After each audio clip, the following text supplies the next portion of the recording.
Alexander Usyk versus Daniel Dubois. It's a rematch. The original fight was a really good fight. It was the prelude to Fury Usyk. People were like, "Are we gonna get it? Are we not gonna get it?" Now we're spoiled and we just assume we're gonna get every great fight. But at the time, Dubois was kind of on a heater. He still is on a heater. He's probably one of the hardest, if not the hardest heavyweight puncher in the division. Basically the three best heavyweights on a run right now are Usyk, Daniel Dubois, and Joseph Parker. Random group, but that's just what the stats tell you.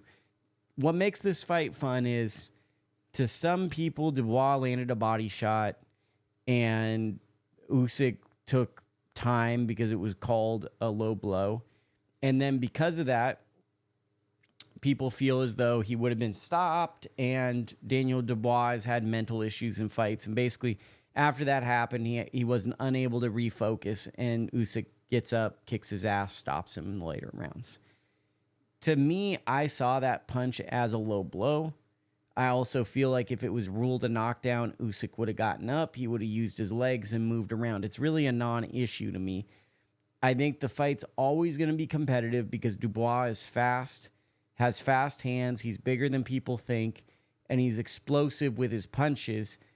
But Usyk is just a different animal, and I think Usyk is going to start however he wants to start and let Dubois kind of get his moments in, and then when he takes this into the second half of the fight, he's gonna do what he does, which is take over, dominate, and break the will of a fighter. Dubois is on a phenomenal run.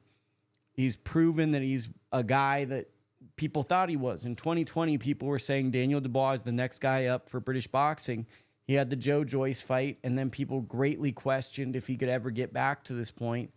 And he did. He got back here, and now he's an established big-name fighter.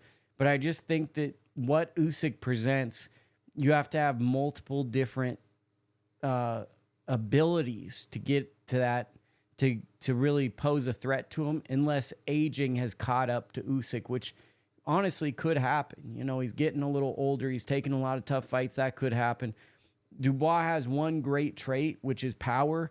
Power works. That can mask a lot of flaws, right? You hit hard enough, you land a punch on a more talented fighter, it's a game changer. I remember in Fight Night, there was a fictional character, and he was a really good boxer.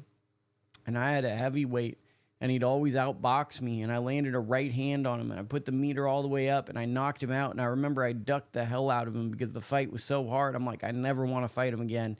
Take my second round knockout, and I'll just be happy with it. And I remember that.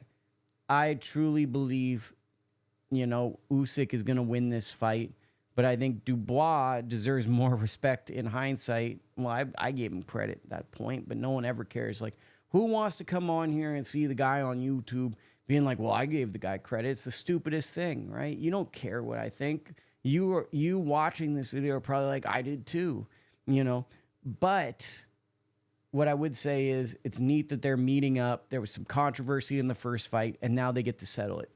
The second fight will be the result that matters. The second fight will say, if Usyk wins, okay, that was fine result.